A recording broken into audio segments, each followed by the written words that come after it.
Баршаңызға сәлем қыздар. Бүгін біз сіздермен осындай угорский самса жасаймыз. Жасалу жолы оп-оңай, көп те зат кетпейді. Қазір видеода барлығын көрсетемін. Ең алдымен бізге осындай ұн, тұз, 2 жұмыртқа және сары майымыз қажет. Ұнымызға бір қасыққа жетер-жетпес тұзды саламыз. Үстіне сары майды салып, ұнды песочный тесто қылып илеп аламыз.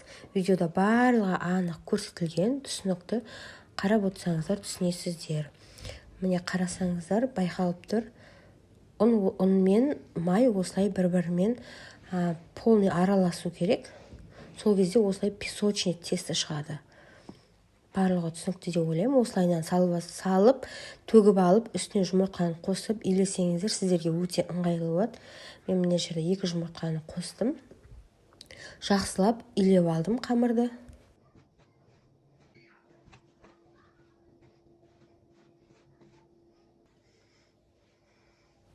Міне қамырымыз осындай сап-сары түсте болды.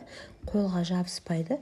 Енді осыны пакетке салып, жоқ дегенде 1 сағатқа, болмаса 2 сағатқа холодильникке салып қойыңыздар. Ал біз енді начинкасын дайындаймыз. Ол үшін бізге тартылған ет және де жуа қажет. Жуаны осылай майдалап, турап, көбіктеп фарштың үстіне қосамыз. Фарш менде өзім қолдан тартқан майсыз фарш. Сіздер маймен жасасаңыз да бәрібір еш айырмашылығы жоқ.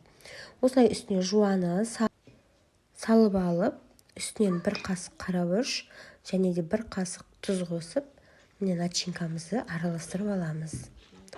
Барлығы өте оңай.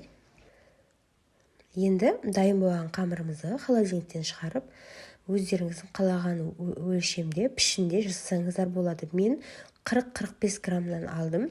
Бұндай пішінде, бұндай размерде негізінде қонақ шақырғанда дастарханға өте жақсы. Ал үйге үлкен қылып 60-тан аса жасасаңыздар болады. 60-65 граммнан алып қамырды.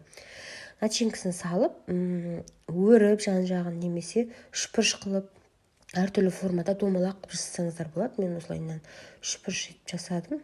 Міне барлығы дайын. Табамызға салып алып, бетіне кунжут септім. Макпен араластырсаңыздар да болады.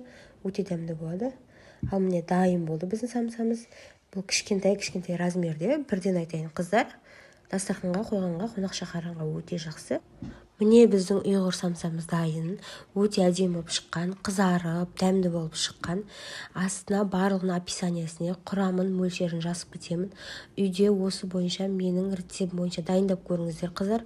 Өте дәмді болады. Балаларға дайындап берсеңіз, бірден бір қойғаннан жеп қояды. Барлығыңызға рахмет, ас болсын.